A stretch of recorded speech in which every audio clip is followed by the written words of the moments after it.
Hadis ke-486 wa an Abi Hurairah radhiyallahu anhu, dari Abu Hurairah radhiyallahu anhu, beliau berkata, qala Rasulullah sallallahu alaihi wasallam, Rasulullah SAW bersabda, rawahu Tirmidzi wa qala haditsun sahih. Orang-orang fakir masuk surga sebelum orang-orang kaya 500 tahun, yaitu 500 tahun sebelum orang-orang kaya masuk surga. Hadis riwayat Tirmidzi dan dia berkata hadis yang sahih. Hadis ini menjelaskan tentang bahwasanya orang miskin lebih dahulu masuk surga daripada orang kaya. Maksudnya orang miskin yang bersabar lebih dahulu masuk surga dari orang kaya yang bersyukur. Ini orang kaya juga masuk surga, yang miskin juga masuk surga, hanya saja orang miskin lebih dahulu 500 tahun. Hal ini kenapa? Kata para ulama, karena hisabnya orang kaya terlalu lama, terlalu lama. Karena semua yang ditanyakan kepada orang miskin akan ditanyakan juga kepada orang kaya. Semua yang ditanyakan kepada orang miskin tentang umur, tentang amal, akan ditanyakan juga kepada orang kaya. Cuma orang kaya ada tanyaan tambahan. Pertanyaan tambahan yaitu tentang hartanya. Min aina iktasabahu wa fima anfaqah. Dari mana dia mendapatkan hartanya dan kemana dia habiskan. Sebagian dalam hadis, lan tazula qadama 'abdin hatta yus'ala an arba'. Bahwasanya dua kaki seorang hamba tidak akan bergeser menuju surga atau menuju neraka sampai ditanya tentang 4 perkara. An umrihi fima afnah, tentang umurnya kemana dia habiskan. Wa an syababihi fima ablah, masa mudanya kemana dia habiskan. Wa an malihi, tentang hartanya, min aina iktasabu wa fima anfaqah, dari mana dia dapatkan hartanya dan kemana dia belanjakan. Yang terakhir an ilmihi ma amila minhu, tentang ilmunya, apa yang sudah dia amalkan. Maka orang kaya terkhususkan dengan pertanyaan yang mengerikan, yaitu tentang hartanya, dengan 2 pertanyaan terkait harta, min aina iktasabu, dari mana dia dapat, dan yang kedua kemana dia belanjakan. Pertanyaan pertama saja sudah membinasakan banyak orang. Akan ditanya dari mana didapatkan hartanya, dengan cara apa didapatkan hartanya, Betapa banyak orang mencari harta dengan cara-cara yang haram, cara-cara yang syubhat, dengan muamalah-muamalah yang tidak wajar, Sederhananya, misalnya seorang taruh uang di saham perusahaannya aneh-aneh, ada usaha ini, ada usaha riba, ada usaha khamar, ada usaha, ditaruh saham di situ. Ditanya nggak kira-kira? Ditanya. Dia dapat pembagian dividen setiap tahun, atau setiap berkala dapat pembagian dividen, sementara uang yang dia taruh sahamkan ke perusahaan-perusahaan tidak halal, Banyak usaha-usaha mereka yang tidak halal. Ini semua akan ditanyakan. Karena dia meletakkan saham, membeli saham, dan dia menikmati hasilnya. Kalaupun ternyata dia lolos atau lulus dari pertanyaan pertama, semua hasil uangnya dari cara yang halal, maka dia masuk pada pertanyaan kedua yang juga tidak kalah berat, wa fima anfaqah, kemana dia belanjakan. Apakah untuk perkara-perkara yang mendekatkan dirinya kepada Allah, ataukah yang buat dia semakin angkuh, semakin sombong, Oleh karenanya hati-hati harta. Kalau tidak membuat seorang dekat kepada Allah, maka itu adalah istidraj. Saya ulangi, harta kalau tidak membuat seorang semakin dekat kepada Allah, maka itu adalah istidraj, membuat dia semakin jauh dari Allah Subhanahu wa taala. Maka seorang ketika diberi harta yang banyak, pastikan hartanya itu membuat dia dekat kepada Allah Subhanahu wa taala. Apakah dengan sedekah, ataukah dengan bersama menyambung silaturahmi, atau untuk haji dan umrah, untuk bangun masjid, untuk dakwah.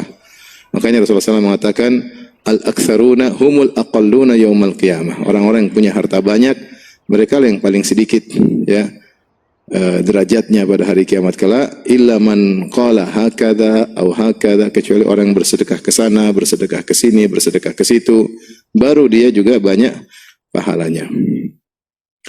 Maka seorang diberi harta, dia pastikan harta yang dia dapatkan itu dengan cara yang halal, yang pertama. Yang kedua, dia pastikan dia belanjakan pada belanjaan yang tepat, Karena ditanya bukan berarti saya punya uang terserah saya, enggak. Enggak boleh juga terserah. Karena harta semua titipan dari Allah Subhanahu wa taala, dan semua yang memegang titipan, dia tidak boleh mengelola titipan tersebut kecuali menurut aturan sang pemilik sejati, menurut aturan sang pemilik yang sesungguhnya. Kalau ada orang nitip motor sama kita, kita nggak boleh pakai seenaknya. Kalau pemilik motor berkata kau boleh pakai cuma sampai seputar Jakarta, jangan kita bawa keluar kota. Karena pemilik motor sungguhnya melarang. Nah, harta juga titipan dari Allah.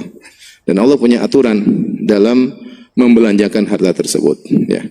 Maka tidak boleh kita keluar dari aturan tersebut. Jika kita keluar dari aturan tersebut, maka berbahaya.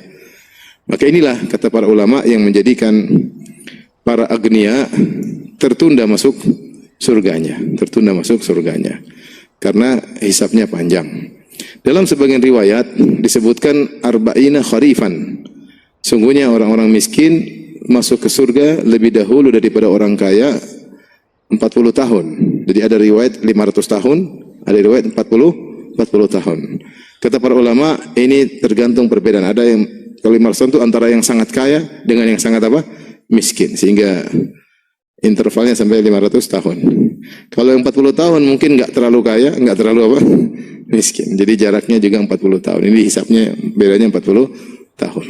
Bayangkan kalau ternyata 500 tahun, taruhlah kita seorang kaya, kita kaya banyak guna ini, terus kita cuma dikasih umur 60, 70 tahun, 80 tahun, kemudian meninggal dunia.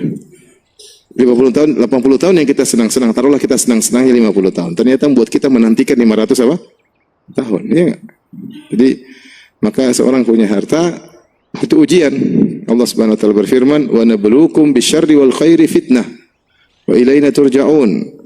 Dan kami menguji kalian dengan keburukan dan juga dengan kebaikan, dan kepada kamilah kalian akan kembali. Diuji dengan kebaikan maksudnya dengan kesehatan, dengan kekayaan, dengan jabatan. Ini semua kebaikan tapi merupakan ujian. Wa alamu annama amwalukum wa auladukum fitnah. Ketahuilah bahwasanya anak kalian dan harta kalian adalah fitnah, ujian bagi kalian. Maka ini hadis yang menjelaskan tentang bahwasanya orang yang punya harta banyak akan dihisab lebih lama. Bukan berarti yang di luar masuk surga kedudukannya lebih tinggi. Ini dijelaskan oleh para ulama, di antaranya Ibnu Taimiyah, Ibnu Hajar, dan banyak ulama. Ya. Bisa jadi seorang kaya meskipun dia masuk belakangan, tapi setelah dihisab ternyata hartanya digunakan untuk banyak kebaikan, maka ketika masuk derajatnya lebih tinggi daripada yang masuk surga di luar. Paham? Jadi bisa jadi orang kaya memang dia hisabnya lebih panjang. Orang miskin sudah masuk di luar, sudah gandeng bidadari, dia masih apa? Nongkrong ya. Nongkrongnya bukan setahun 2 tahun, 500 tahun. Ya, tapi setelah dihisab nanti ternyata dia lebih tinggi derajatnya daripada si miskin. Kenapa? Karena uangnya dia gunakan untuk bertakwa kepada Allah Subhanahu wa taala. Makanya saya bilang, jalan satu-satunya agar dia bisa nyelonong sama si miskin, si kaya ini bisa nyelonong sama miskin, atau dia mendahului si miskin, dia harus masuk surga tanpa hisab. Jalan satu-satunya. Nah, untuk bisa masuk surga tanpa hisab tidak mudah, ya. Dia harus paling ke depan, wasabiquna sabiqun ulaikal muqarrabun. Yang cepat dan cepat itulah mereka yang dekatkan kepada Allah. Kata para ulama, al-muqarrabun as-sabiqun, mereka itulah masuk surga tanpa hisab. Kalau masjid paling duluan, kalau sedekah paling duluan, baca Quran paling duluan, membantu orang paling cepat, nah itu baru masuk surga tanpa hisab. Meskipun duitnya triliunan, dia nyelonong sama orang miskin. Masya Allah. Teman-teman kayaknya lain dada. Tapi itu susah. Masing-masing ada resikonya. Jadi ini ya, sebenarnya mengatakan kenapa orang miskin di luar masuk surga? Karena mereka lah yang di dunia tidak pernah merasakan apa-apa. Dalam hadis ya, ketika Rasulullah SAW memuji tentang fuqara'ul muhajirin, ya, kata Rasulullah SAW, wa yamutu ahaduhum wa hajatuhu fi sadrihi la yastati'u laha qada'an. Salah seorang dari mereka, dari kaum fuqara muhajirin, dia meninggal dan keinginannya tidak terpenuhi. Dia pingin ini tidak terpenuhi, pingin itu tidak terpenuhi. Kalau orang kaya semuanya terpenuhi, iya enggak? Sudah, ente belakangan aja. Ente di dunia terpenuhi semua, Pak. Keinginan, mau jalan ke sana gampang, mau jalan ke sini gampang, beli rumah itu gampang, beli mobil ini gampang, mau makan apa tinggal klik. Semua yang dia inginkan terpenuhi. Sementara orang-orang fakir dia kepingin nggak bisa, pengen itu nggak bisa. Mereka ini lebih utama untuk apa? Merasakan kenikmatan dahulu. Meskipun setelah nanti masuk sama-sama surga, bisa jadi si kaya lebih apa? Lebih tinggi.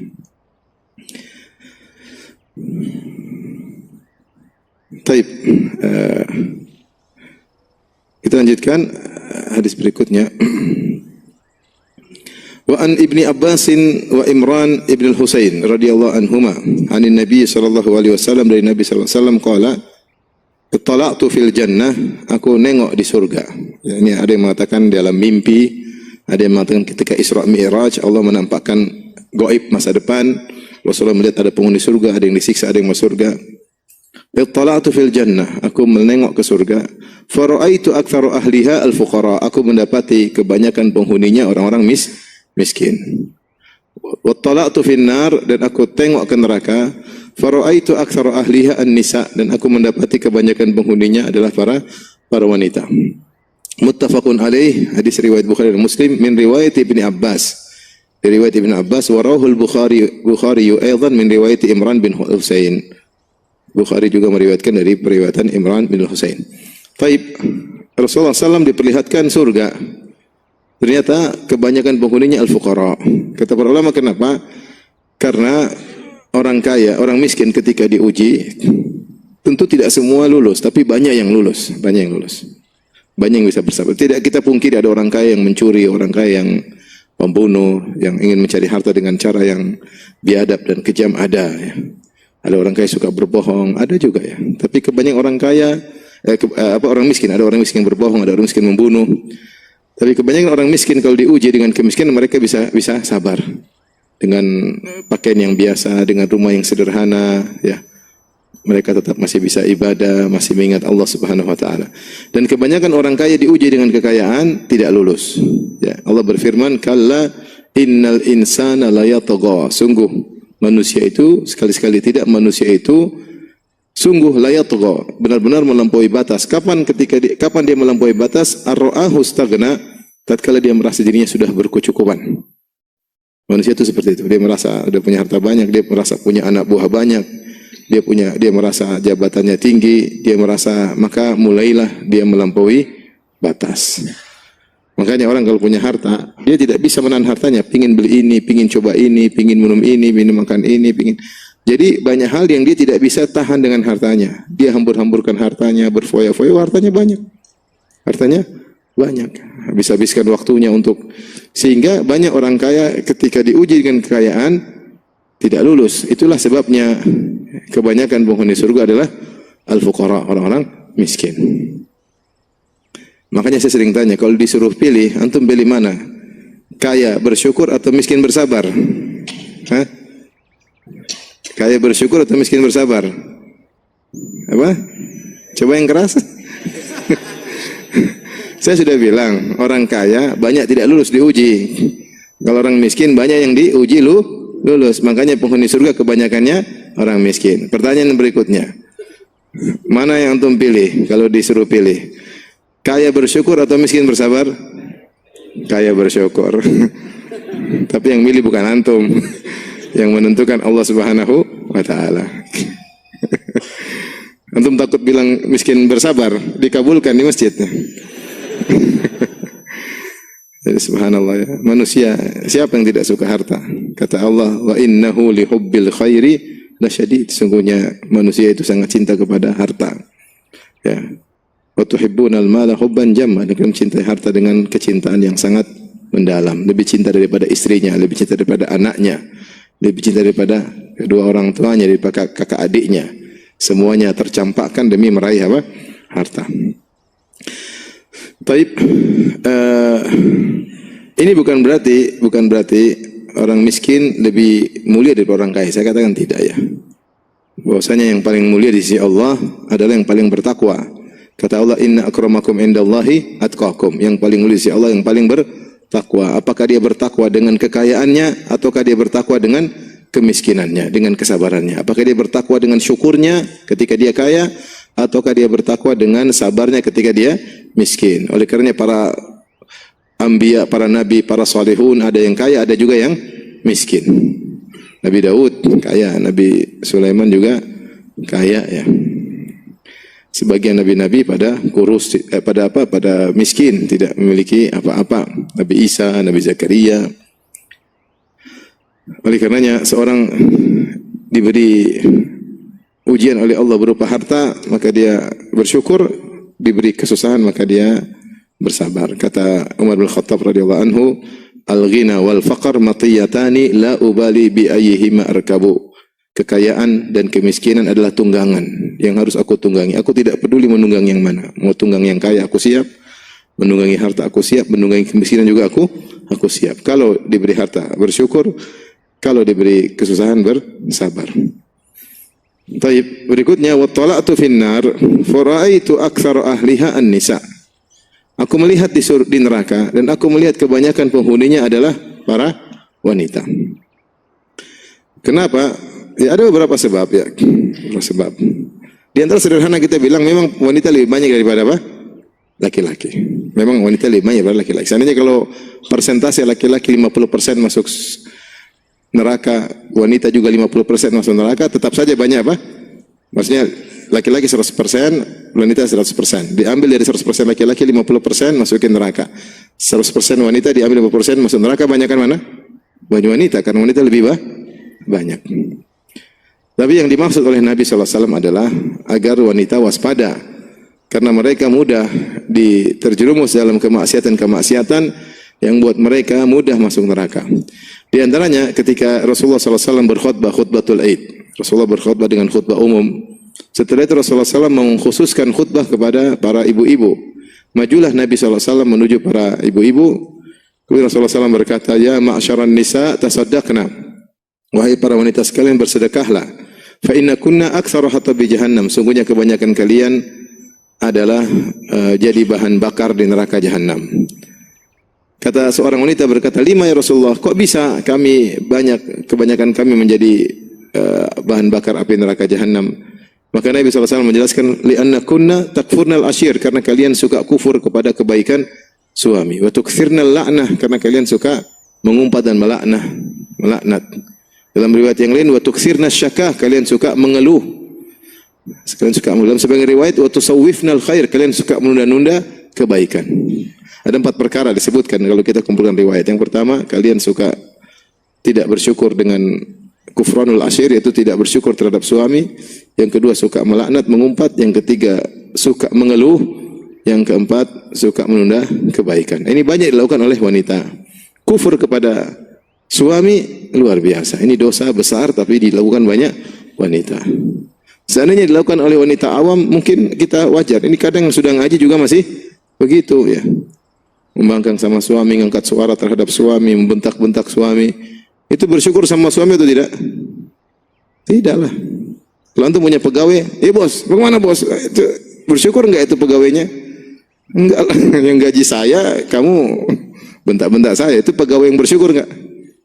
Enggak bersyukur. Kita punya pembantu, asisten rumah tangga, kita gaji. Kita bilang, Bi, gorengkan telur. Bapak goreng sendirilah. Ini pembantu yang tahu berterima kasih enggak? Hah? Tidaklah. Sama wanita, suaminya sudah kasih dia makan, kasih minum, kasih kebutuhannya, kasih HP, kasih dia macam-macam. Terus dia membantah-bantah kepada suaminya.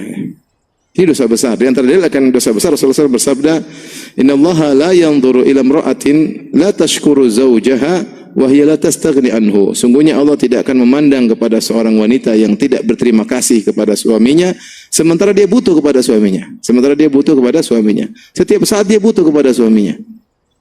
Makanya banyak wanita setelah suaminya meninggal baru nangis-nangis.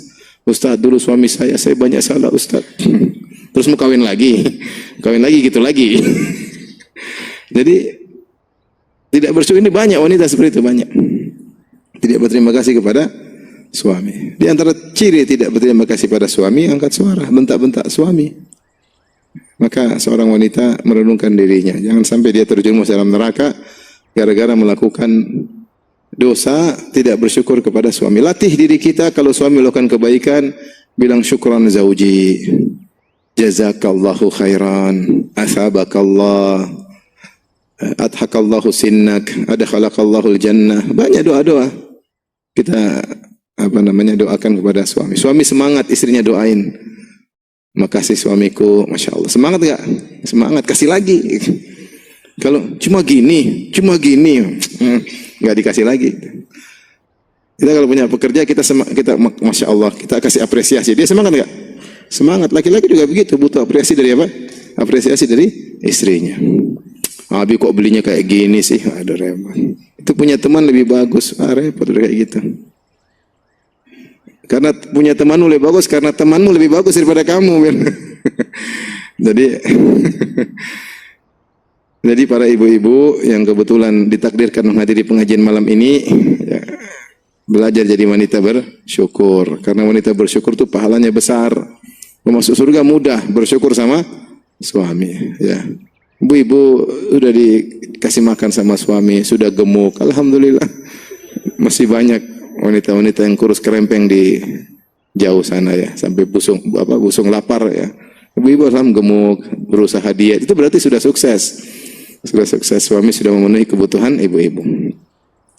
Tentu suami punya banyak kekurangan, tapi wanita yang pandai bersyukur tidak memandang kekurangan saja. Makanya Rasulullah SAW bercerita di antara sifat wanita, ya, idza ahsanta ila ihdahunna ad-dahra thumma ra'at minka syai'an laqalat ma ra'aitu minka khairan qat. Jika salah seorang dari kalian berbuat baik kepada istrinya setahun penuh, kemudian dia melihat engkau melakukan satu kesalahan saja, dia berkata, ma ra'aitu minka khairan qat. Aku tidak pernah melihat kebaikan sama sekali darimu. Wah, ini ngeri nih. Kamu tidak pernah sayang sama saya. Waduh, ngeri. Terus anak 9 dari mana? Kalau nggak sayang, ya. Kamu selalu mendahulukan orang tuamu. Nah, gimana orang tua? Bagaimana mendahulukan? Orang tua dibelikan becak, kamu dibelikan mobil. Gimana mendahulukan orang tua daripada kamu? Jadi wanita kadang lupa. Dia menggunakan kata-kata penafian yang inilah ciri-ciri penghuni neraka jahanam. Kamu tidak pernah cinta sama saya. Kamu tidak pernah ini sama saya. Kamu tidak pernah percaya sama saya. Kamu selalu suudzon sama saya. Wah, ini ngeri kayak gini.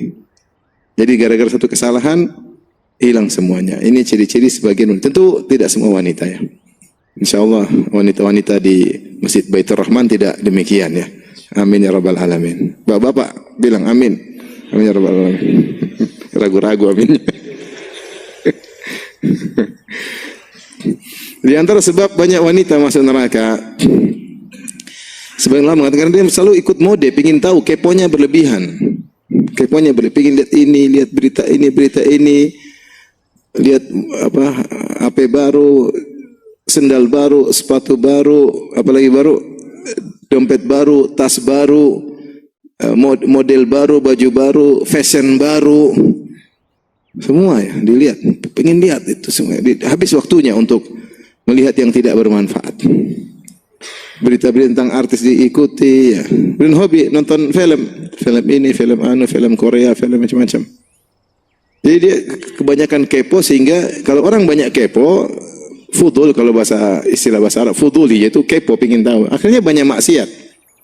Karena dia waktu terbuang-buang dan akhirnya dia mungkin ikut komentar, akhirnya melihat yang haram, akhirnya banyak hal. Ini wanita banyak. Atau ikut-ikutan, tasyabuh, akhirnya dia fuduli. Wanita banyak seperti itu. Di antara hal yang menyebabkan banyak wanita masuk neraka, karena banyak di antara mereka buka aurat. Kita bandingkan wanita menutup aurat dengan terbuka aurat, banyakkan mana? Buka aurat. Karena Rasulullah mengatakan, sinfani min ahlin nar lam arahuma. Ada 2 penghuni neraka jahanam yang sekarang saya belum lihat. Di zaman ini belum ada. Di antaranya nisaun kasiyatun ariyatun ma'ilatun mumilatun ru'usuhunna ka'asnimatil bukhtil ma'ilah. Kata Nabi SAW, di antaranya adalah wanita yang berpakaian tapi telanjang. Pakaian telanjang maksudnya pakaiannya kekecilan ya. Maksudnya sehingga kekecilan enggak cukup nutup aurat semuanya, kecilan. Atau pakaiannya nutup aurat tetapi ternyata membentuk tubuh, nampak gunung-gunungnya, stalaktit, stalagmit ya, kelihatan semua. Kemudian juga di antaranya menutup aurat tapi ternyata tembus pandang. Ini di antara ciri-ciri berpakaian tapi telanjang. Sampai ada model jilbab yang ketat banget. Ini termasuk jilbab tutup aurat tapi ternyata lekukan-lekukan tubuhnya kelihatan. Jadi model. Maka para wanita yang fashion waspada, jangan bikin baju-baju nutup aurat tapi ternyata malah seperti yang disebutkan kasiyatun ariyat. Ma'ilatun mumilat. Ma'ilat yaitu berlenggak-lenggok jalannya, mumilat menarik perhatian. Menarik perhatian dengan caranya, di antaranya dengan sanggulnya, dengan warna bajunya, dengan mungkin sendalnya yang tinggi, macam-macam dia menarik perhatian. Dengan apa namanya, goyang-goyang badannya ketika berjalan dan menarik perhatian bagi laki. Ini ciri-ciri wanita penghuni neraka jahanam. Seperti ini banyak. Seperti ini banyak. Maka ini wajar jika Nabi mengatakan, aku mendapati banyak penghuni neraka jahanam adalah wanita, selain memang wanita jumlahnya apa? Banyak. Maka peringatan bagi para ibu-ibu untuk bertakwa kepada Allah Subhanahu wa taala. Tapi kita lanjutkan hadis berikutnya. Wa an Usama bin Zaid radhiyallahu anhuma. Ali Nabi sallallahu alaihi wasallam, dari Nabi sallallahu alaihi wasallam beliau bersabda, "Qumtu ala babil jannah." Aku berdiri di pintu surga. Fakana ammatu man dakhalahal masakin. Kebanyakan yang masuk di dalamnya adalah orang-orang miskin. Wa ashabul jaddi mahbusun. Adapun orang-orang yang memiliki kedudukan, memiliki harta, memiliki jabatan, tertahan. Ghairu anna ashabin nari qad umira bihim ilan nar. Kecuali penghuni neraka, miskin atau kaya, sudah masuk neraka, digiring ke neraka jahanam. Muttafaqun alaih. Hadis riwayat Bukhari dan Muslim. Rasulullah menjelaskan orang di akhirat dua model. Penghuni neraka masuk neraka, miskin kaya semua masuk neraka. Penghuni surga dibagi dua, miskin dan apa? Kaya. Yang miskin masuk dulu, yang kaya tertahan. Ahlul jaddi atau ashabul jaddi mahbusun. Ashabul jaddi pemilik al-jad. Al-jad itu apa? Al-jad itu bisa artinya harta, bisa artinya kedudukan, bisa artinya jabatan. Benar, sebagaimana orang kaya tertahan, ya, meskipun dia kaya yang bersyukur, maka demikian juga pemilik kedudukan dia juga ditahan karena hisabnya juga panjang. Hisab harta panjang, hisab kedudukan panjang enggak? Panjang. Hisab jabatan panjang enggak? Panjang sekali. Panjang sekali. Antum aja ngurusin di rumah, ngurus anak istri, hisabnya panjang enggak? Panjang. Ngurus istri, hisabnya sendiri. Ngurus anak pertama, hisabnya sendiri. Anak kedua, anak ketiga, anak keempat, anak kelima, hisabnya sendiri. Ini hisabnya masing-masing. Belum istri kedua, hisabnya sendiri. Istri ketiga, hisabnya sendiri. Makanya kalau istri satu, sedikit hisabnya. Alhamdulillah. Anak banyak, hisabnya banyak. Ada hisabnya, jadi maksudnya tertahan. Meskipun nanti bisa jadi membuat dia tinggi derajatnya. Tapi ini baru kita baru menguasai keluarga kecil, anggotanya paling 10 atau 8 atau berapa. Gimana kita jadi pejabat, anak buah kita ribuan, jutaan, ratusan juta. Oh, hisabnya panjang. Hisabnya panjang. Itu pun kalau dia bertakwa, itu pun hisabnya panjang. Gimana kalau nggak bertakwa? Waduh, repot. Kalau nggak bertakwa lebih parah lagi. Saya sering bilang, kalau ada seorang pencuri, dia mencuri dari rumah si A, yang dihisap antara dia dengan si A aja, karena yang dia zalimi cuma si A. Tapi kalau pejabat yang zalim, yang nuntut dia jutaan manusia, dia menantikan sidang melawan jutaan manusia. Kalau di dunia dia punya apa namanya, pembela, punya pengacara terkenal, ya. Di akhirat nggak ada, yang ada cuma penuntut umum. Allah Subhanahu wa taala, ya. Tidak ada yang bisa bela. Dia mau bela diri, ternyata justru kakinya berbicara, tangannya berbicara, kulitnya berbicara, menuntut dia. Semua jadi jaksa penuntut umum. Oleh karenanya jadi kita tahu bahwasanya kalaupun kita harus punya harta banyak atau Allah berikan anugerah banyak, kita syukuri, jadikan harta itu semakin buat kita dekat kepada Allah. Kalau harta semakin buat kita jauh dari Allah, ketahuilah istidraj. Istidraj. Ente punya mobil Avanza, saya sebut merek aja apa. Ente bertakwa kepada Allah, begitu rubah jadi Zenik, semakin jauh dari Allah. Nah, ini istidraj. Mending mobil itu ente kasih hadiah sama Ustadz. Ente kembali pakai Avanza. Pokoknya harta pertama buat ente semakin jauh, itu istidraj. Itu istidraj. Ente punya rumah waktu kecil, ente bertahu kepada Allah, sholat malam. Begitu rumah besar, malah nggak pernah sholat malam. Istidraj. Itu rumah tidak berkah berarti. Ente punya perusahaan, terus ente buka perusahaan baru cabang, ente semakin jauh dari Allah, istidraj. Itu perusahaan nggak berkah. Maka segera evaluasi, perbaiki diri. Jangan sampai kamu tidak evaluasi, kamu terbawa terus tanpa kamu sadari, meninggal dalam kondisi jauh dari Allah. Ente sebagai punya jabatan, ketika jabatan masih rendah, bertakwa sama Allah, baik, jujur, semua. Ketika naik jabatan, jadi bajingan. Waduh, ngeri. Ngeri.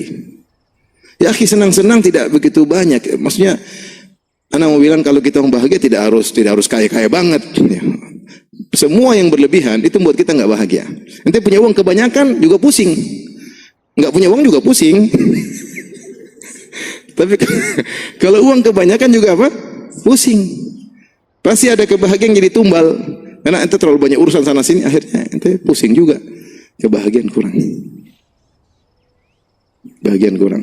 Oleh karenanya, kalau diberi anugerah harta, maka jadikan harta tersebut untuk mendekatkan kita kepada Allah. Kalau diberi amanah oleh Allah berupa jabatan, jadikan jabatan tersebut untuk mendekatkan diri kepada Allah Subhanahu wa taala.